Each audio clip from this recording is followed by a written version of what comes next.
berbagai topik menarik dikupas dalam dialog hari ini.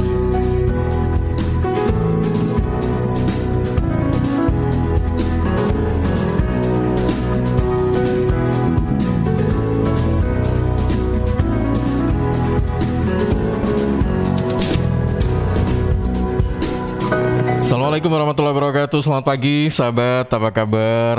Kabar baik, kabar sehat. Semoga selalu senantiasa kita rasakan ya. Apalagi pada pagi hari ini, Kamis 28 Oktober 2021, bertepatan dengan Hari Sumpah Pemuda yang ke-93. Ya, di kesempatan pagi hari ini kami seperti biasanya setiap pagi jam 7 sampai 8 ya. Program kita adalah Business Talk. Pagi-pagi udah bicara bisnis. Nah, kita nanti berbicara tentang apa sih? Tentang rekrutmen. Rekrutmen kok terus gitu.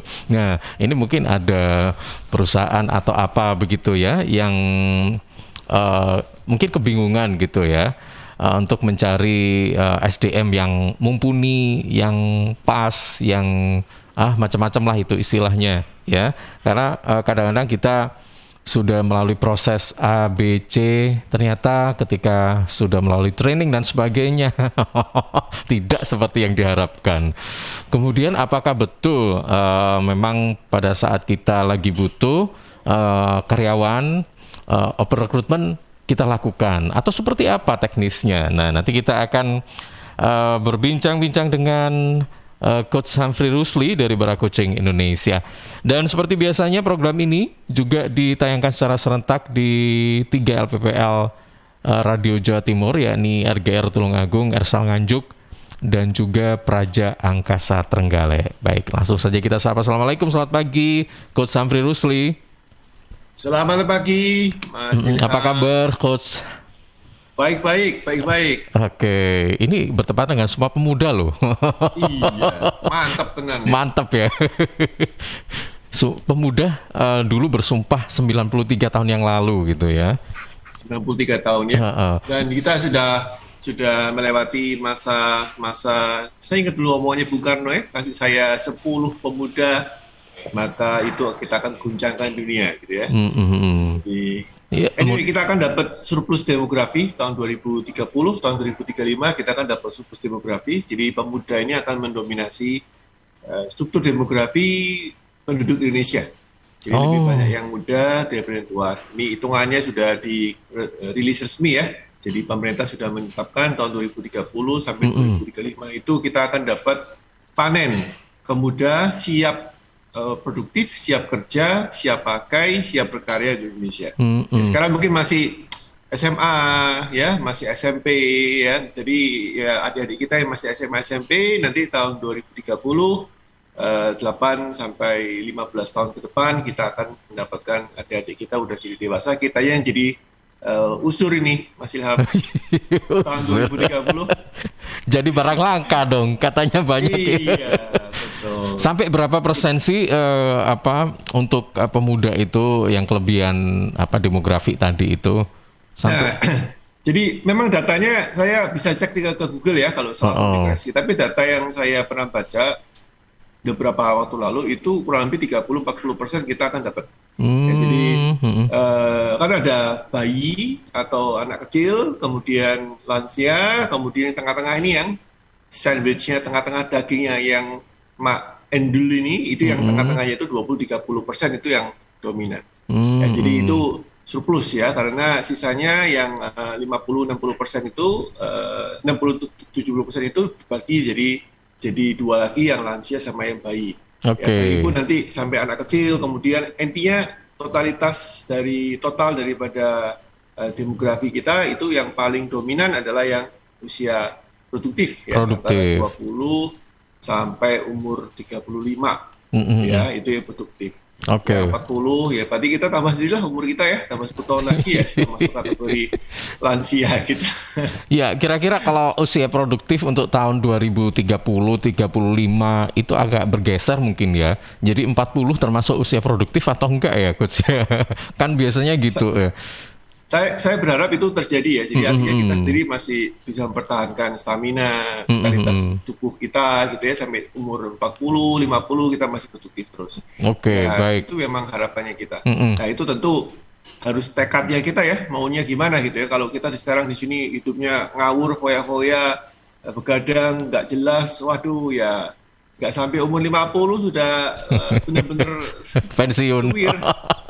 Iya, Oke. Nah, ini ngobrol soal usia produktif. Ini kayaknya pas juga ya dengan tema pada pagi hari ini yaitu rekrutmen.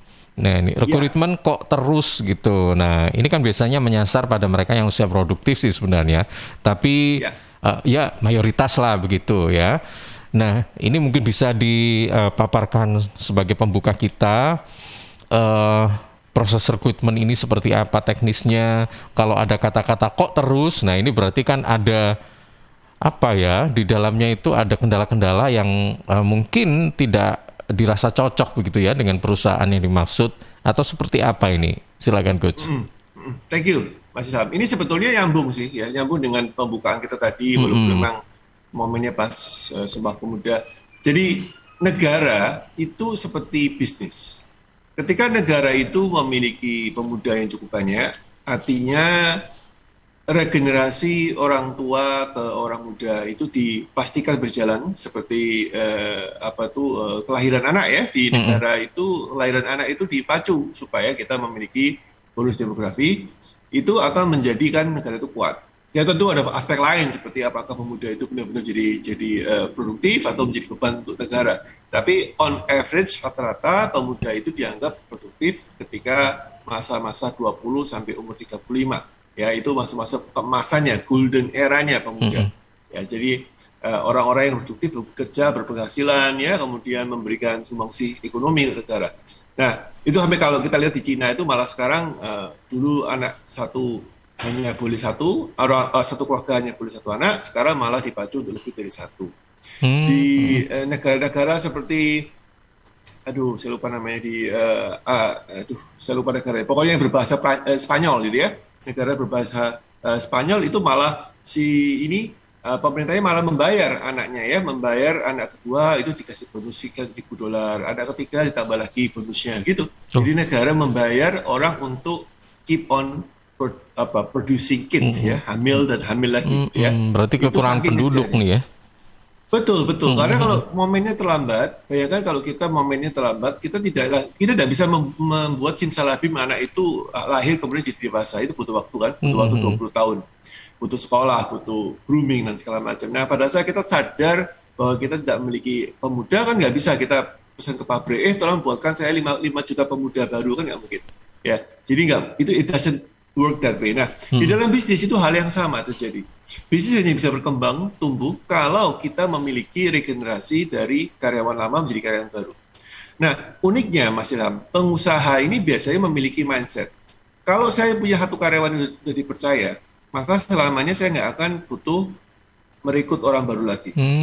Saya nggak akan butuh training orang baru lagi. Kan sudah ada si Anto, kan sudah ada si Susi ya, misalnya begitu ya. Sudah ada Mas sama Mbak itu sudah cukup lah. Kita kan berusaha mempertahankan selamanya. Nah, ini sebuah cara pikir yang harus digoyang ya, harus dirombak ya.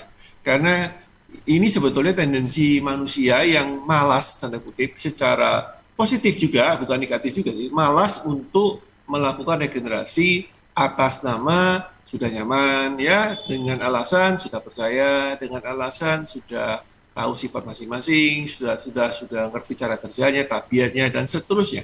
Sehingga akhirnya mereka melakukan mengeneralisir bahwa yang namanya manusia itu anak buah SDM kita itu tidak usah diregenerasi.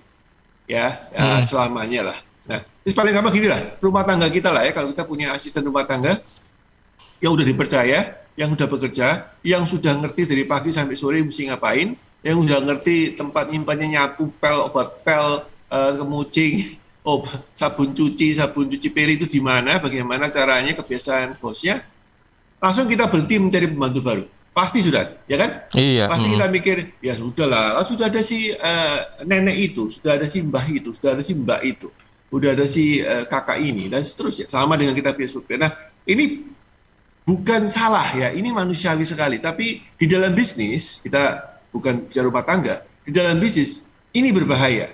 Apa? Satu, kenapa berbahaya? Satu, kita punya tim itu tidak mesti berpikir sama dengan kita. Mungkin dia punya ambisi lain. Mungkin dia merasa, kok bisnisnya bosku kok gini-gini aja ya. Mungkin waktunya saya untuk tengok kiri, tengok kanan, lompat kapal ke kapal baru untuk menambah pengalaman. Itu satu, ya yang paling jelas lah ya, manusia itu tidak bisa ditebak apa isi pikirannya, gitu kan. Dalamnya laut bisa diukur, dalamnya hati siapa tahu, gitu katanya, pepatah gitu kan.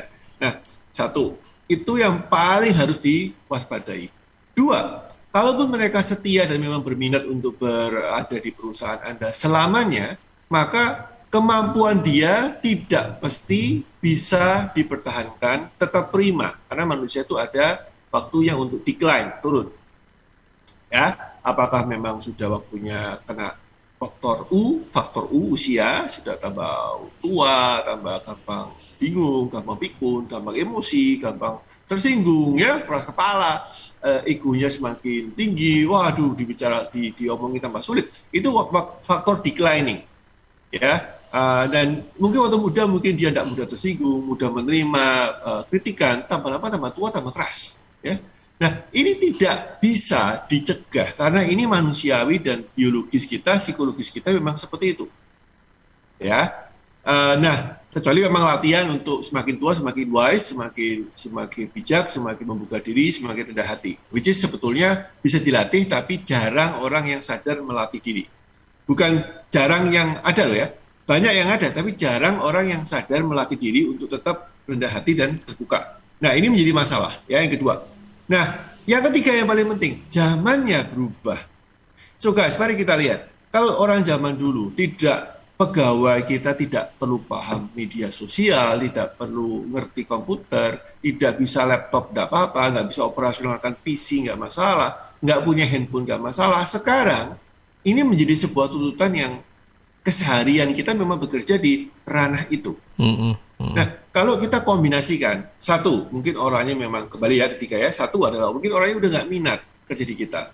Dua, orangnya sudah terlalu lama dan dia mengalami proses jenuh atau declining secara psikologis, secara biologis. Ya, mungkin dia udah nggak kuat lagi begadang, disuruh kemana-mana, encok kambuh, rematik kumat gitu ya. Jadi memang tambah lama tambah tua. Yang ketiga adalah zamannya berubah. Nah, kalau kita melihat tiga faktor ini, maka sudah pasti tidak bisa tidak untuk melakukan regenerasi.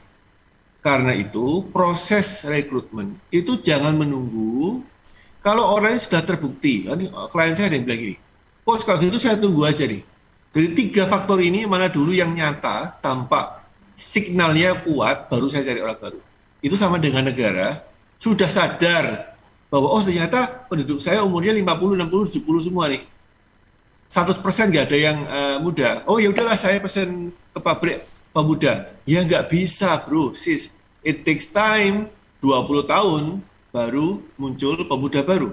Nah kalau kita melihat perekrutan itu sama dengan negara menggunakan atau membutuhkan anak muda, udah pasti kita nggak bisa merekrut orang mendadak. Kalaupun bisa, dipaksakan yang ada adalah orang-orang yang tidak benar secara kualitas yang kita harapkan, kita paksakan masuk.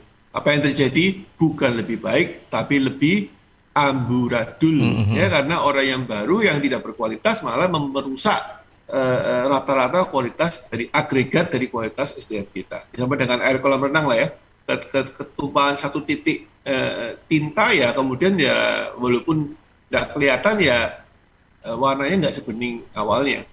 Oke. Gitu ya. Nah, jadi Coach Humphrey, kapan waktu yang tepat kita untuk merekrut karyawan ini? Apakah memang yang biasanya saya tahu itu kan mungkin pada saat perusahaan itu baru berdiri, ya kan? Atau mungkin yang banyak juga kita tahu itu pada saat perusahaan itu lagi butuh, kayak gitu, lagi butuh karyawan. Nah, apakah menurut perspektif dari Coach Humphrey itu betul atau mungkin punya pandangan-pandangan lain gitu? Gimana nih? Ya. Jadi kalau teman-teman menyimak saya dari jam 7 ya, kita mulai bicara ini, maka udah pasti disimpulkan, sudah pasti tebak lah arahnya kemana. Jadi kami sebagai khusus ini selalu mensiarkan ya aliran kepercayaan ke agama kami tentang SDM, yaitu adalah jangan pernah merekrut orang kalau pas butuh. Kita bukan bilang nggak boleh rekrut orang kalau pas butuh. Loh, kalau butuh ya rekrut orang, ya rekrut lah. Misalkan kita belum pernah punya ada digital marketer, atau kita belum punya ada namanya community builder. Itu ada definisi baru ya, nanti bisa kapan-kapan kita bisa bahas apa itu community builder. Atau kita belum punya namanya tax spesialis atau accounting finance ya. Memang kita belum punya. Kemudian kita pikir-pikir, kita mau ekspansi, kita mau mengembangkan bisnis, kita mau memperkuat organisasi kita. Therefore, karena itu kita akan mulai merekrut. Ya rekrut lah. Ya kalau butuh ya rekrut. Yang saya bilang adalah bukan konteksnya jangan rekrut ketika butuh, dengan konteks kalau memang butuh baru rekrut, itu salah, bukan. Tapi jangan memiliki mental orangnya resign baru kita cari pengganti. Itu satu, ya. Jadi orang kalau bilang, oh kok saya tanya sama orang pengusaha, ini bukan klien saya, teman saya, kok bro kok selama nggak ada orang baru lagi di kantor, kebetulan kenal dan tahu lah ya, tahu kantornya, kok orangnya itu aja, betah-betah ya, setia-setia ya, kan saya bilang gitu. Dia bilang, iya coach, ini sebetulnya saya nggak ada kepentingan sih, memang orangnya yang di sini masih ada semua, masih sehat-sehat, masih kuat-kuat. Nah, guys, ini salah paham. Merekrut itu bukan mengganti posisi yang lama karena dia resign atau meninggal, ya. Sedang kita nggak tahu umur manusia, ya. Tidak perlu kita menunggu orang itu resign baru kita rekrut. Lalu terus bagaimana, coach? Perekrutan itu adalah mencari talenta. Jadi pendekatan perekrutan yang saya yakini itu lebih tepat, ya, bukan paling tepat ya, mungkin orang lain punya pendapat lain, bisa kita diskusikan, tapi lebih tepat menurut saya adalah seperti talent scout. Talent scout atau dalam bahasa Indonesia adalah pencari bakat, ya, seperti American Got Talent lah, kemudian X Factor lah ya. Talent scout itu tidak menunggu artis yang lama tua kemudian meninggal baru cari artis baru. Enggak dong. Selalu muncul artis baru dan memang disarankan untuk muncul terus artis baru. Nah, di dalam bisnis itu jangan menunggu sampai superstar kita yang lama usur pensiun baru kita cari superstar baru. Kelamaan. Jadi kita pendekatannya adalah seperti talent scout. Nah, berarti apa prinsip talent scout? Yang pertama adalah kita selalu membuka lowongan kerja dengan mentalitas kita adalah mencari yang lebih baik dari anak buah kita yang sekarang. So katakanlah kalau orang membuka lowongan kerja, continue terus. Nah, ada beberapa persepsi yang perlu diluruskan lagi. Coach, kalau saya buka lowongan kerja, loker saya setiap hari muncul di media sosial atau media massa. Bukankah itu menunjukkan kualitas perusahaan saya jelek? Bahwa saya tidak bisa keep anak buah, saya nggak bisa mempertahankan anak buah, retensi anak buah saya jelek, dan perusahaan saya dianggap tidak mampu mempertahankan dan membuat karyawan sejahtera. No. Kalau Anda melihat perusahaan-perusahaan besar, tidak ada perusahaan besar itu yang berhenti pasangan lowongan kerja. Kalau dulu sebelum zamannya medsos ya, saya ingat hari Kamis sama hari apa itu. Coba lihat di koran-koran mainstream ya, Jawa Post, segala macam. Itu pasti ada perusahaan-perusahaan besar, perusahaan Sabtu rokok, biasanya. Sabtu yang Sabtu ya. Iya, benar. Ya. Nah, selalu ada. Pokoknya mendekati weekend itu pasti ada perusahaan-perusahaan rokok, perusahaan otomotif, perusahaan TPK yang besar-besar itu pasti dicari. Nah, ini kadang-kadang pakai judul manajemen trainee atau MT, kodenya MT, gitu ya, MT atau manajemen trainee. Nah, tujuannya apa sih? Itu talent scout, guys. Talent scout. Loh, kan di perusahaan besar, bos. Kalau perusahaan saya masih kecil bagaimana? Sama. Kita tidak perlu pasang iklan terlalu sering, kita hanya bagikan aja setiap bulan kita keluar uang sekian ratus ribu atau sekian juta, atau kalau di media sosial bahkan free atau berbayar sedikit, kita rutinkan, kita anggarkan untuk kita cari terus. Nah, ketika kita interview orang yang baru ini, orang yang akan kita interview itu, kita harus kasih statement yang jelas. Ini tolong diperhatikannya, kalau yang baru pertama kali mendengar statement ini mungkin agak sedikit heran, kaget gitu ya, tapi tolong ada waktu dicatat dan direnungkan. Kalau yang lagi nyetir mungkin bisa berhenti sebentar di pinggir, kemudian dicatat, karena ini penting banget. Ketika ada interview pertama, jangan memberikan false alarm, jangan memberikan sebuah harapan palsu, jangan PHP. Bilang sama dia, saya tidak sedang mencari pengganti anak buah saya, saya mencari yang lebih baik dari anak buah kita yang sekarang. Saya ulangi lagi ya, ketika Anda interview, statement pembukaannya yang paling klasik yang perlu saya ulang-ulang supaya teman-teman paham adalah bilang, Mas, teman-teman atau sis atau Mbak atau Pak atau Bu, Sebagai pembuka, terima kasih karena sudah bersedia datang, bla bla bla ya. By the way, untuk supaya jelas dan tidak ada salah paham, kita tidak sedang mencari pengganti anak buah kita. Ya, tidak ada lowongan kosong sebetulnya, tidak ada kursi kosong. Tapi saya sedang mencari siapa tahu Anda itu lebih baik dari karyawan kita yang sekarang. Nah, apa persepsinya ketika psikologis orang mendengarkan kalimat seperti ini? Berarti perusahaan ini tidak pernah berhenti mencari yang lebih baik. Tidak pernah berhenti mencari yang lebih hebat dari yang sekarang. Nah, ini pisau bermata dua.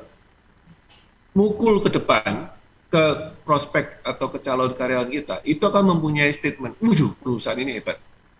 Ya kan? Tidak pernah berhenti mencari lebih baik. Senjata atau sisi yang tajam berikutnya, mukul ke dalam. Orang yang di dalam akan selalu tahu bahwa bosnya nggak pernah mencari untuk mendapatkan orang yang lebih baik dari saya. Bisa dibayangin, Mas? Gimana nggak kerja lebih keras? Gimana nggak kerja lebih niat? Kalau dia tahu setiap hari, setiap saat, setiap minggu, setiap bulan, itu bosnya nggak pernah berhenti mencari lebih baik dari saya. Waduh, itu namanya orang itu nggak pernah tenang. Tenang itu bukan berarti nggak kita buat rileks. Suasananya tenang, tapi dalam hati dia tahu bahwa, oh saya mesti compete ini dengan kondisi orang baru yang akan masuk. Dan orang barunya akan tahu bahwa dia harus lebih baik, menunjukkan lebih baik daripada yang lama. Oke, itu tahap pertama. Ya, tahap pertama untuk statement jelas, kemudian kita beritahu konsepnya dan tujuan kita melakukan interview. Apakah direkrut, Coach? No. Nah, perekrutan itu terjadi hanya jika kita merasa orang ini hebat sekali, ada superstar baru. Ya, jadi kita dapat golden buzzer ya. Kalau di American Got Talent itu kan ada tombol emas, kalau dipencet cepat keluar itu kertas-kertas kecil-kecil emas-emas gitu ya. Potongan kertas itu ya. Betul itu namanya apa lupa saya apalah gitu ya. Itu poin saya adalah kita menemukan sebuah superstar. Ini orang bagus banget. Nah, Coach, kalau saya belum ada posisi, memang nggak ada posisi, saya nggak cari orang untuk menggantikan posisi kosong. Kalau saya dapat superstar, bagaimana? Sikat dulu. Kenapa? Namanya superstar itu nggak lama. Di luar, dia akan cepat laku. Sama dengan kalau kita cowok cari, yang normal loh ya, cowok yang normal ya, yang belum menikah, kemudian cari pasangan, ada cewek cakep ya deketin dulu. Kalau kita bilang tarsok, ya digebet sama orang lain sudah. Ya, jadi posisi kita ini seperti cari pacar gitu ya, tapi kita melihat itu sebagai anak buah dan itu superstar kita ambil. Nah, kalau belum jadi superstar, kalau kita nggak ketemu superstar, kita menemukan orang-orang yang kondisi baik-baik, hebat, tapi belum sehebat yang kita nggak bikin kita wow. Maka kita masuk ke hadiah nomor 2, hadiah hiburan. Hadiah pertama nggak dapat jackpotnya, hadiah hiburan kedua adalah kita kumpulkan nama-nama orang-orang yang kita anggap berkualitas tadi untuk kita masukkan ke dalam yang namanya talent book, buku talent, buku atau kita sekarang nggak pakai buku, kita pakai file ya, pakai komputer atau pakai Google Drive, apapun lah ya terserah. Yang penting talent book ini adalah berisi list, di mana list ini adalah orang-orang yang memang kompeten dan kita anggap cukup baik untuk apa? Untuk nanti kita info lebih lanjut, kita panggil lebih lanjut jika kita membutuhkan atau kalau ada buah kita ada yang resign. Nah, jadi bayangin ya, kita punya book of talent atau list of talent di mana talent-talent itu kita catat dan kemudian kita kasih spesifikasi jelas. Ibu, ini namanya Ina. Ina ini jagonya di accounting. Kenapa kok saya anggap dia hebat? Karena ini. Ingat, ini tidak sehebat yang kita bikin wow sehingga dia tidak layak untuk kita langsung on the spot kita rekrut ya, tapi kita anggap dia cukup layak untuk masuk ke dalam kita punya book of talent. Kemampuannya ini wow, bagusnya ini wow, keren ya. Oke, kita catat dulu. Nah, bilang sama si Ibu Ina itu, Kak Ina itu atau Mbak Ina, Mbak, sementara saya sudahi dulu interviewnya, nanti jika kita memang membutuhkan dan memang Ibu atau Kak Ina masih lowongan, saya akan telepon untuk interview advance berikutnya. Kapan terjadi kita nggak tahu. Ya, sementara Ibu Ina bebas untuk mencari pekerjaan tempat lain, silakan. Oke, sudah ngerti ya skenario ya. Jadi kita mencari orang itu bukan untuk menggantikan, tapi untuk mencari talenta atau talent scout. Ya. Nah, yang pertama.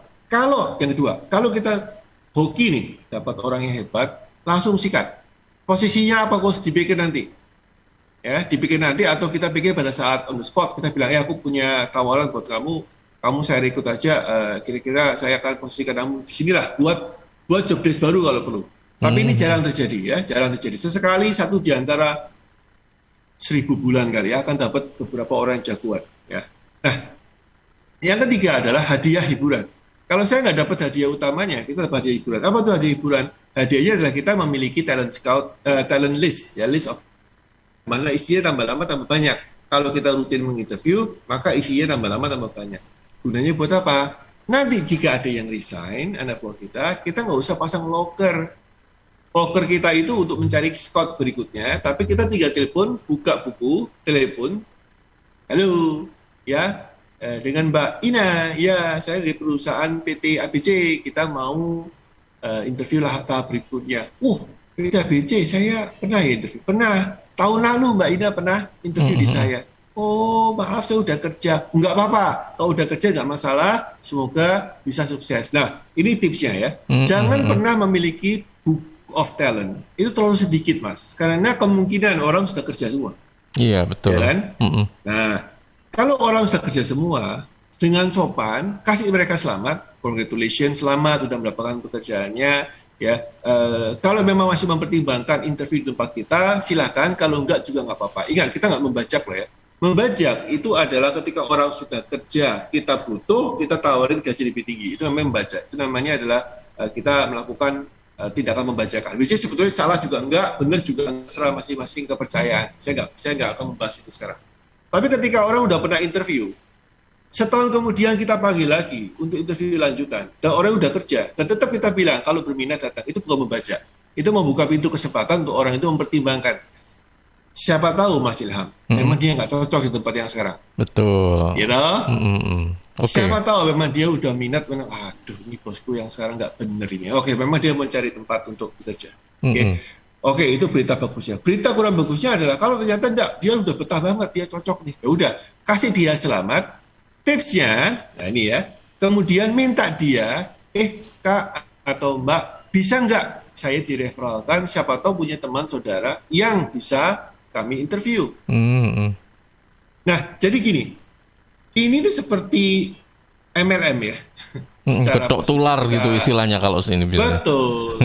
Ya kalau orang nggak dapat atasnya cari bawahnya nggak dapat cari cucunya lagi, turunan ketiga, turunan keempat, turunan kelima. Nah, ini membuat mental kita menjadi aktif sekali, mencari scouting, mencari anak buah itu tidak pernah berhenti. Seperti roda itu muter terus.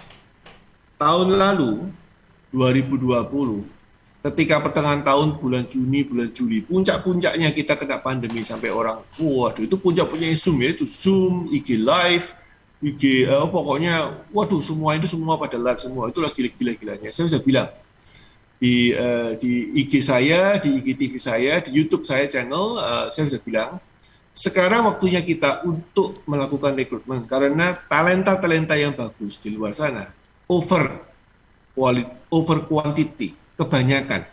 Mungkin ada yang di layoff, dipecat, ya ada yang memang mengundurkan diri karena dia tahu perusahaannya nggak bisa lagi diharapkan ya, untuk jadikan sandaran dia untuk berprestasi dan mendapatkan penghasilan. Maka ada banyak beberapa talenta itu yang nganggur, beredar di luar sana. Tahun lalu saya bilang, this is the time, waktunya kita untuk melakukan lebih gencar lagi rekrutmen.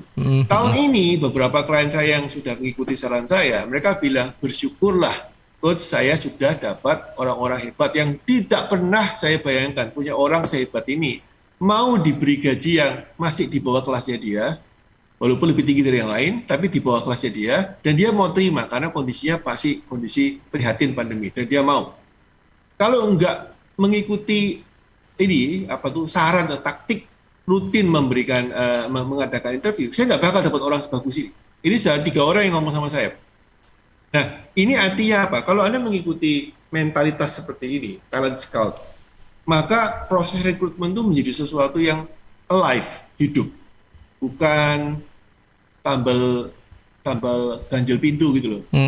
Kalau pas ada resign baru kupu, waduh, pasang loker ya, cepat besok tayang. Saya dibutuhkan segera, ya tenaga A, B, C. Waduh, ini tambal ganjel pintu piye gitu, tambal butuh lagi dipanggil. Enggak gitu dong. Oke, baik. Gitu. Coach Humphrey, kalau kita evaluasi atau introspeksi ya, biasanya kalau memang ada proses bukan proses tapi rekrutmen yang berulang-ulang gitu kan, biasanya mungkin kalau kita telusuri lagi, oh ini mungkin prosesnya nih yang keliru ya atau apa ya. Nah, mungkin bisa dijelaskan lagi, apakah seperti interview kemudian tes psikologi misalnya itu kan dulu banget, apakah memang harus sampai sekarang memang harus juga diterapkan begitu, atau mungkin ada metode atau cara yang lebih efektif lagi supaya kita nggak salah memilih gitu loh. Dengan kata lain, proses rekrutmen ini juga bisa nggak terus-terusan, mungkin dibatasi lah, nggak terlalu sering gitu atau bagaimana gitu. Ya, rule of thumb-nya adalah 1 bulan itu minimal 1 kali interview. Paling minimal 1 kali interview, kalau bisa 2 minggu sekali interview sekali. Kalau bisa, ya. Tapi 1 bulan minimal 1 kali interview. Bulan tidak ada interview, itu bulan di mana kita mokel, di mana kita lagi murtad. Ya, jadi kalau orang bilang, bulan ini ada interview nggak? Nggak ada. Berarti perusahaan lagi murtad, lagi sesat. Kembalilah ke jalan yang benar, gitu ya. Nah, jadi 1 bulan 1 kali interview, 1 bulan 1 kali interview. Sudah. Gunakan prinsip 1 bulan 1 kali interview minimal, kalau bisa 2 kali interview dalam sebulan atau 2 minggu sekali interview. Nah, sebetulnya nggak ada batasan ya, seberapa banyak interview itu dikatakan sampai overload, sampai setiap hari interview. Karena hukum kondisi kenyataannya itu nggak mungkin, Mas, kita melakukan interview setiap hari. Bukan karena nggak mau. Kalaupun mau, kalaupun ada waktunya, yang calon yang diinterview itu nggak sebanyak itu. Nah, ini masalah lain sebenarnya kalau kita bahas ini agak sedikit melebar, tapi saya akan singgung sedikit. Jadi kualitas SDM yang muncul itu sekarang mereka lagi berpikir kiblatnya menjadi entrepreneur, bukan menjadi eksekutif, ya. Karena sekolah-sekolah entrepreneur bermunculan, malah motivasi bilang lebih baik jadi ikan kecil di kolam, ikan besar di kolam kecil daripada ikan kecil di kolam besar, dan seterusnya. Ini racun-racun positif tapi overload ya. Overload kebablasan sampai membuat sebuah pemahaman menjadi eksekutif itu kelas 2, masyarakat kelas 2, menjadi pegawai itu masyarakat kelas 2, menjadi pengusaha itu masyarakat kelas pertama. Lalu siapa yang bilang? Tapi kalau saya ngomong ini jadi panjang, jadi melebar. Tapi intinya ya, kembali ke sini. Jadi akhirnya karena gerakan entrepreneurial ini begitu luar biasa ya memang tujuannya mulia, kita mau menyaingi negara-negara lain ya, mendapatkan jumlah entrepreneur sekian persen, mengalahkan Singapura, Malaysia, Hong Kong, Jepang, dan seterusnya. Which is good, sebetulnya baik. Tapi karena ini lagi momennya, hype-nya begitu tinggi di 5 tahun, 10 tahun terakhir, 5 tahun terakhir tepatnya ya, maka orang-orang anak muda yang sedang available di luar sana, itu nggak banyak, Mas, yang memang mau mendaftar menjadi eksekutif atau pegawai. Ya, karena mentalnya adalah jadi pegawai itu warga kelas 2 gitu ya, kurang bergengsi, kurang bangga, ngapain saya bikin kamu kaya, mendingan saya memperkaya dia, dan seterusnya. Oke. Nah, karena jumlahnya banyak tapi bermentalnya seperti itu, maka yang benar-benar mendaftar itu tidak banyak, Mas, sedikit. Sehingga kalau kita bilang berapa maksimalnya, wah justru malah jangan dibatasin, Mas, karena jumlahnya langka gitu ya. Tapi yang kita harus bataskan adalah disiplin kita untuk memasang lowongan kerja. Dan kalau bisa sebulan sekali itu kita interview. Sebulan sekali itu interview. Itu membuat kita mempunyai habit. Jadi kalau bulan ini nggak interview, loh kok aneh ya? Bulan ini saya ngapain ya? Kok nggak mempersiapkan talenta saya berikutnya? Jadi merasa berdosa. Dan cepat bertobat, terus kembali ke jalan yang benar. Gitu loh, Mas. Oke. Ya, interview lah.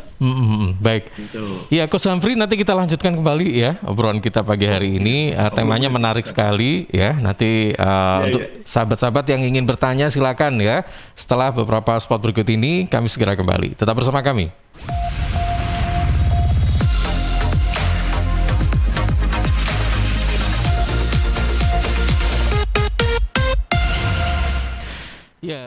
Ya, sahabat, jika Anda belum ngevote ya finalis favorit dalam pemilihan putra-putri Duta AIDS Sidoarjo 2021, caranya gampang sekali ya.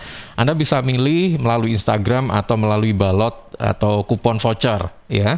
Nah, untuk ngevote finalis putra atau putri sebagai Duta Peduli AIDS Sidoarjo 2021, vote akan diambil dari 30% like Instagram dan 70% balot. Cara ngevote-nya mudah. Kalau yang melalui Instagram cukup follow akun Instagram @parpastim, kemudian tunggu di accept atau dikonfirmasi, lalu like and comment, lalu posting foto finalis putra atau putri favorit Anda.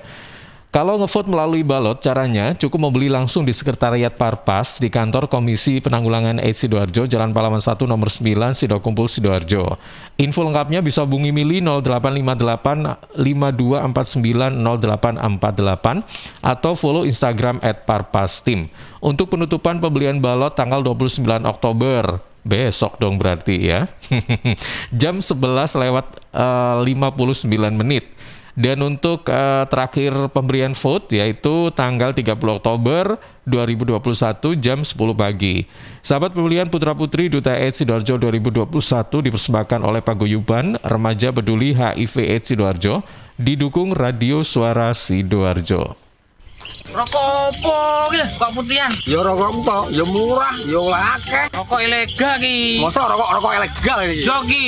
Lah awakmu kok roh nek iki rokok ilegal? Rokok ilegal iki gak nek pita cukene. Samen paling roe bandrol kuwi lho. Rokoke kudu enek merek karo nama perusahaane sing terdaftar ndek Bea Cukai. Lokasi pembuatane ndek kene ya gak enek. Terus ndek kene rokok ilegal iki gak enek gambar karo peringatane teko pemerintah. Berarti rokok ilegal gak resmi no? Aduh ya mesti to le Mul. Rokok ilegal iki merugikan negara. Mergo ora mbayar cukai sing digembangun negara. Walah cucu, sepenting wong-wong gak roh. Loh, gak iso le iki. Makane to le tuku sing pasti-pasti ae. Aja ngawur. Laporkan peredaran rokok ilegal ke kantor Bea Cukai terdekat atau hubungi nomor 1500 225 1500 225. Iklan layanan masyarakat ini dipersembahkan Bea Cukai Sidoarjo. Ayo, ngewangi Bea Cukai, berantas rokok ilegal. Bea Cukai Sidoarjo, fokus mengawasi, tulus melayani. Ya sahabat, khusus warga Jatim, ada kabar gembira untuk Anda yang punya kendaraan bermotor ya. Sampai dengan Desember nanti ada pemutihan dan insentif pajak daerah, yaitu pemutihan bebas denda PKB dan BPNKB serta bebas BBN kedua dan lain-lain.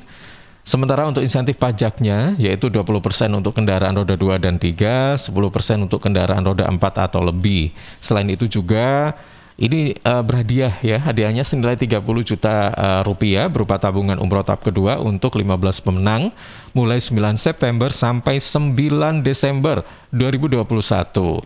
Sahabat, pemutihan dan insentif pajak daerah ini bisa dibayar melalui e-Samsat, link aja, GoPay, Alfamart, Alfamidi, Indomaret, Tokopedia, Gria Bayar BTN, dan Pos Indonesia. Info lebih lanjut hubungi kantor bersama Samsat Sidoarjo Kota. Informasi ini dipersembahkan oleh kantor Samsat Sidoarjo. Businesses are evolving constantly. People demand connectivity anywhere and everywhere. Services, tools, and applications are moving to the cloud, introducing scalability issues for the traditional access policy approach. This risks potentially undermining your security strategy. Introducing Adaptive Policy from Cisco Meraki, a revolutionary technology that simplifies access policies by aligning them with the identity of a device, user, or application, rather than their location in the network.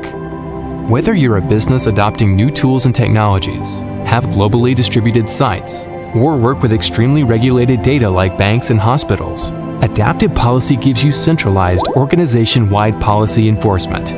Simply create it once, and these access policies are consistent across your network and evolve with your organization. Meraki, making complex technologies easy so you can stay secure. Oke, baik sahabat, ini ada panggilan sidang dari Pengadilan Agama Sidoarjo atas nama Abdurrahman bin Abdul Hasan. Dulu tinggal di Ganggang Panjang, RT 1 RW 1 Desa Ganggang Panjang, Kecamatan Tanggulangin, Sidoarjo. Tapi saat ini tidak diketahui dengan jelas tempat tinggalnya. Untuk saudara Abdurrahman bin Abdul Hasan dimohon hadir di persidangan Pengadilan Agama Sidoarjo, Jalan Hasanuddin nomor 90 pada hari ini Kamis 28 Oktober jam 8 pagi. Panggilan sidang ini dari Pengadilan Agama Kabupaten Sidoarjo.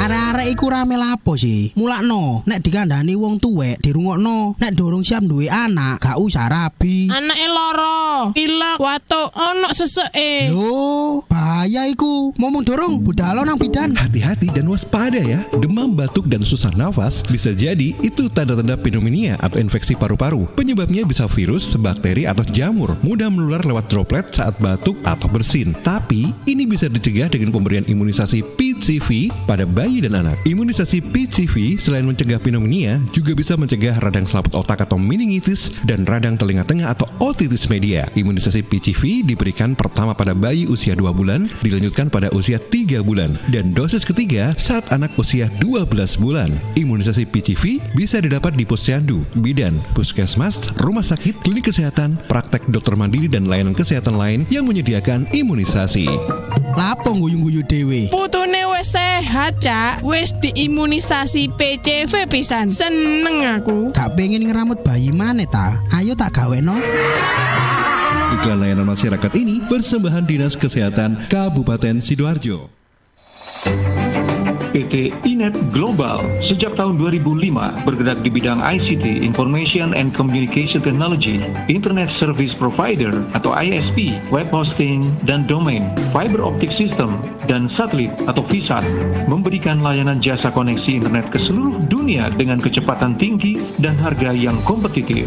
Juga memberikan solusi dan jasa konsultasi pendistribusian koneksi internet, menyediakan solusi ICT yang komprehensif, terpadu, dan disesuaikan bagi pengguna yang mencakup data infrastruktur, managed service, cloud computing, IT services, serta layanan digital yang fokus untuk memanfaatkan peluang yang mendukung dan menambah nilai pada bisnis utama tiap customer. Untuk layanan dan servis Inet, hubungi kantor pusat Jalan Kuningan Barat nomor 8 Jakarta. Telepon 021 299 66900. Kantor Surabaya, Intiland Tower lantai 11, Jalan Panglima Sudirman 101 sampai 103 Surabaya. Telepon 031 535 3955 031 535 3955. Inet Globalindo, the best service for great solution. JHEERS Cheers, JHEERS Cheers, JHEERS Cheers, air minum yang terbaik. Hey, cheers in the house. Cheers, air ber-pH tinggi. Cheers dapat membantu netralkan pH tubuh. Cheers mengandung antioksidan alami. Cheers, air minum terbaik untuk keluarga. Air minum sehat keluarga. Cuma Cheers, air minum dengan pH tinggi. Cuma Cheers, cara pesannya mudah, petugasnya ramah, gratis ongkos kirim. Hey, Cheers in the house. Untuk pemesanan via WhatsApp di nomor 087777243377. Gratis ongkos kirim. Cheers in the house. Untuk wilayah Sidoarjo dan sekitarnya bisa menghubungi Depo Candi di 0821 4225 6646 0821 4225 6646. Sar, muka kamu selalu cerah ya? Ah masa? Apa sih rahasianya? Pasti jalanin pola hidup sehat deh. Selain gaya hidup sehat, aku pakai skincare dari Venus. Kulit wajah tampak lebih cerah loh. Oh ya? Iya, pakai deh Venus Facial Wash, sabun pembersih wajah yang cocok untuk semua jenis kulit. Oh ya? Venus Facial Wash juga mengandung wakamin dan aquacactin yang membersihkan wajah dari kotoran, melembabkan kulit, dan menyegarkan sehingga wajah tampak lebih cerah. Kalau bedak pakai apa? Apalagi pas kena sinar matahari. Buat bedak, kamu bisa pakai Venus Two Way Cake, bedak padat dengan paduan foundation untuk menyempurnakan make up. Mengandung SPF 18, chamomile oil, dan vitamin E yang bisa melindungi kulit wajah dari sinar matahari. Begitu, mau coba ah. Jangan lupa sama Venus skincare lainnya, cleansing, face toner, dan hand body milk. Venus, melindungi cantikmu kini dan nanti, dari Kimia Farma. Makasih loh udah ngajak ke rumah. Tahu aja anak kos gak ada hiburan. Daripada di kos bengong aja, mending ngebuburit sambil nonton Indium TV. Tapi nonton apa ya? Ini UCTV kan? Kamu tuh nggak ada yang baru, namanya Gameku. Kok Gameku? Ini TV-ku. Ih, beneran. Gameku itu cloud gaming asli Indonesia. Jadi kita bisa main game di IndiHome TV tanpa harus beli konsol atau install gamenya. Wah, mau dong. Nih caranya. Cari Gameku di UC App Store, download dan install, lalu pilih paket berlangganan. Banyak kok tutorialnya di internet. Iya, mudah banget. Yaudah yuk, main Gameku. Mari kita coba. Sebentar, ini kan Gameku. Kenapa jadi gamemu? Ih, kok gamemu? Ini Gameku. Heh, apa sih ini ribut-ribut? Sana kalian bantu angkat galon ya, biar bunda yang main Gameku. Wujudkan bersama IndiHome.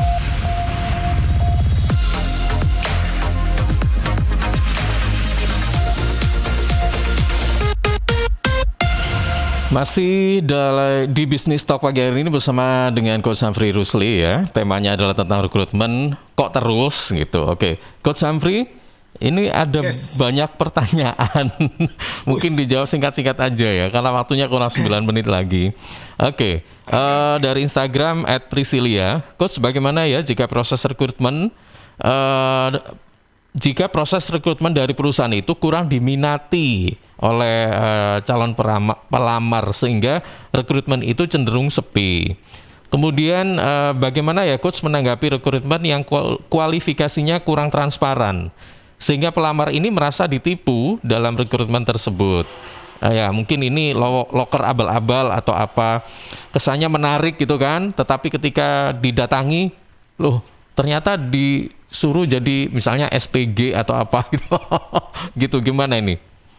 Ya, oke. Terima kasih. Pertanyaan ini sebetulnya ada dua sisi ya. Sisi pertama dari sisi employer betul. Kerja. Yang kedua dari sisi employee jadi kerja. Sisi employer dulu ya. Justru kita memang harus belajar ilmu advertising. Kita mesti belajar memarketingkan perusahaan kita. Seperti kita jualan produk. Headline-nya harus menarik, kemudian kontennya harus bagus ya, warnanya harus terang, tulisannya harus besar dan jelas. Sebetulnya ini tidak terlalu sulit, tapi asal kita mau membuka diri untuk lihat contoh-contoh yang ada dan kita mulai mempraktekkan test and measure ya, namanya apa? Uji dan ukur ya, atau ukur dan uji seberapa powerful kita punya headline. Seberapa headline itu yang di atas ya, judul di atas itu. Kita baca majalah itu ketarik dengan headline-nya, kita baca koran yang menarik mata kita adalah tulisan di atas, yaitu kemampuan kita untuk mempelajari tentang advertising. Ya belajarlah itu ya, jadi memang mungkin memang butuh waktu, tapi belajarlah untuk mulai eksperimen menggunakan headline. Misalkan kita bisa contoh, jangan dibutuhkan tenaga kerja segera. Ini bukan berarti jelek, tapi efektivitasnya mungkin nggak setinggi kalau Anda menggunakan kalimat-kalimat jika Anda ingin berprestasi, jika Anda ingin memiliki masa depan cerah, jika Anda ingin mendapat penghasilan lebih besar, itu jauh lebih efektif menurut perhitungan saya. Jadi saya pernah melakukan uji ukur dan itu lebih powerful daripada cuma sekedar dicari tenaga, apalagi tenaga serabutan gitu ya, itu efektivitasnya rendah gitu ya. Nah beberapa kalimat yang menarik juga yang menarik calon konsumen, calon karyawan adalah segini: tidak dibutuhkan pengalaman, kita menyediakan training in-house. Itu juga menarik. Mas Ilham. Jadi headline seperti itu tidak dibutuhkan pengalaman, karena banyak orang dibutuhkan pengalaman, tapi kita tidak dibutuhkan pengalaman, kita menyediakan in-house training dan Anda dibayar ketika di training. Wah, itu bagus itu. Ya, jadi kalimat-kalimat seperti ini perlu dipakai untuk diterapkan, disematkan di lowongan kerja kita, di lowongan kita, lowongan mencari kerja. Ya. Kemudian di sisi employee, Coach, bagaimana kalau orang-orang yang melakukan perusahaan-perusahaan ini tidak jelas? Nah, kemarin dulu saya upload di TikTok saya beritahu ya bahwa kita ini sebagai pengusaha itu memiliki kewajiban memberitahukan job desk tertulis sebelum orang itu masuk di perusahaan kita. Jadi saya balik ya, sebagai employee atau calon pekerja, kita itu wajib atau berhak bertanya, boleh nggak saya minta job desk yang resmi tertulis untuk saya pelajarin sebelum saya mengatakan iya, kalaupun saya diterima di sini. Ya, perhatikan. Jadi mintalah job desk yang final, tertulis. Jangan job desk yang ditulis di lowongan kerja, karena job desk di loker itu tidak final, bersifat sementara dan bisa bertambah. Bisa yang dicuplik cuman 3 poin, padahal kerjanya 10 poin, yang ditulis cuma 3 poin. Ya, minta job desk ataupun list pekerjaan yang bersifat final yang kita akan pertimbangkan. Nah, kenapa kita minta seperti ini? Karena kalau Anda mendapatkan ini, berarti Anda sudah dalam posisi bargaining power tinggi ya, karena Anda sudah diprioritaskan. Kalau Anda tidak diprioritaskan, nggak bakal dikasih ini. Ya, yang kedua adalah kalau Anda mendapatkan ini, maka Anda mendapatkan kepastian. Ya, mungkin bisa berubah, tapi ada kepastian di depan bahwa ini loh ya, yang saya setujui pekerjaannya ini loh, gitu ya. Nah, kalau ini tidak diberi di depan, maka Anda bisa minta atau minimal Anda bisa sama-sama memutuskan pekerjaannya apa saja. Anda tulis sendiri. Boleh saya catat apa saja pekerjaannya, hanya ini ya, berarti ya ini yang saya tulis, kemudian Anda bisa mempertimbangkan. Ini adalah tips-tips sederhana untuk membuat Anda men-screening perusahaan mana yang profesional, mana tidak. Buat pengusaha, tolong jangan menjebak ya. Jadi kerjanya cuma 3, ternyata kerjanya 13 gitu ya. Ini kan kacau. Ya, bukan berarti Anda buat kita itu dimanja, bukan. Tapi kita harus fair sama dia. Kalau memang kerjaannya yang kita bayar itu adalah prioritasnya cuma 3, dan kita minta mereka mengerjakan 13, berarti yang 10 lainnya itu tambahan, dan hasilnya itu tidak bisa dituntut ke orang itu, tidak bisa dituntut sesempurna 3 itu. Misalkan kerjaan saya adalah accounting, kemudian tax, kemudian finance, setelah 3 itu ya. Maka yang manajemen bisa tuntut harus berkualitas ya cuma accounting, tax, sama finance. Ya, sedangkan kerja lain misalkan apa itu namanya audit gudang, kemudian yang mungkin di luar job desk, job spesifikasi dari tax, accounting, dan finance. Misalkan cek gudang, kemudian apa bantu jualan, itu tidak bisa dituntut hasilnya seperti kita menuntut 3 hal yang memang kita sepakati di job desk awal. Nah, ini adalah kesepakatan ya, gentleman agreement antara pemberi kerja dengan yang penerima kerja, harus jelas. Nah, kalau dia mintanya 3, kemudian 13 dan semua dituntut, nah ini berarti abuse ya. Abuse itu berarti menyalahgunakan jabatan. Tapi ada loh yang begitu. Ada ya. Banyak. Nah, sebetulnya bukan jelek ya, artinya pengusahanya tidak jahat, tidak berniat jelek, tapi karena satu adalah kurang info bahwa caranya bukan begitu ya. Kedua adalah memang kepepet ya, karena memang tidak punya dana, tidak punya waktu, sehingga akhirnya pakai jurus gelap mata begitu ya. Tapi kalau diedukasi, diajak ngomong, diikut ya minimal baca buku, ikut beberapa kelas bisnis, udah pasti ngerti kok. Kelas maksudnya Zoom ataupun seminar bisnis, mereka pasti paham. Begitu caranya. Baik, ini ada Roy yang ada di Taman ya. Coach, cara untuk menghindari pelamar kerja yang potensinya bagus hanya di CV, tapi ternyata pas diterima ternyata tidak bisa apa-apa. Nah, itu bagaimana? Jadi CV-nya oke, keren ya, tapi ketika sudah diterima zero ya, nothing gitu. Kemudian Ana yang ada di Candi ini ya, jika disuruh milih, sebenarnya lebih baik pilih karyawan yang pinter atau yang loyal untuk saat ini. Silakan. Oke, intinya gini ya guys, saya jawab dulu yang terakhir ya. Jadi jangan cari karyawan yang loyal. Loyal itu tidak jelas. Loyal itu untuk saya loyal kok, tapi untuk 2 bulan ya. Loyal nggak? Loyal cuma 2 bulan. Nah, berarti kan intinya nggak jelas ya. Jadi cari yang pandai, cari yang kompeten, tepatnya bukan pandai, kompeten. Karena pandai untuk kompeten ya, kompeten pasti pandai gitu ya. Cari yang kompeten dan terbukti. Itu yang jawaban yang terakhir untuk pertanyaan terakhir. Yang pertanyaan sebelumnya adalah kalau kita punya anak buah hanya di CV bagus, selalu tanyakan prestasinya, bukan kinerjanya, bukan yang ditulis di CV. Apa prestasi kamu? Prestasi itu jelas kok ya. Terbaik, juara, dapat piagam, dapat penghargaan uang, dapat bonus. Apa prestasi kamu di pemberi kerja sebelumnya? Apa prestasi kamu di pemberi kerja sebelumnya? Kalau jawabannya adalah tentang story, cerita, maka orang ini tidak benar. Kalau dia bilang, oke, saya mendapatkan Best Employee of the Month selama 3 kali berturut-turut, Employee of the Year 2 kali berturut-turut selama 2 tahun. Kemudian saya mendapatkan bonus jalan-jalan ke luar negeri 5 kali. Saya mendapatkan kenaikan gaji 8 kali dalam 2 tahun. Nggak mungkin dong mas, kalau orang kerjanya nggak beres dapat 8 kali kenaikan gaji dalam 2 tahun. Setahun 4 kali kan nggak mungkin. Ya. Kemudian saya mendapatkan bonus apa. Oke, good. Jadi mulai dari prestasi dulu, kemudian tarik balik apa yang Anda lakukan sehingga Anda bisa mendapatkan prestasi itu. Jangan dibalik, jangan ceritakan ke passion Anda, hobi Anda, ini ngawur malah. tanyakan dulu prestasi Anda. Nah, kalau prestasinya udah jelas, maka Anda bisa ngecek. Ya. Nah, oke, ini karena sudah jam 8, kita mesti akhiri. Intinya gini ya, jadi saya kasih kalimat penutup aja, mungkin buat teman-teman yang belum terjawab, mohon maaf waktunya mepet banget. Jadi pertama, Anda harus memiliki mental, mencari talent scout seperti Indonesian Got Talent, American Got Talent, itu yang pertama. Yang kedua, anak buah kita itu bukan direkrut karena mau dipakai sekarang, anak buah Anda itu direkrut karena Anda ingin mendapatkan lebih baik dari yang sekarang. Ya, dan yang ketiga, selalu sediakan waktu sebulan sekali interview. Sudah, itu aja. Melakukan itu, jos merkos jos hasilnya. Ya? Iya, oke. Oke, makasih. Bermanfaat, Mas. Coach Samfri, baik. Selamat pagi. Ya, sukses ya. Yuk, sampai jumpa, bye. Ya, terima kasih Coach Samfri Rusli sudah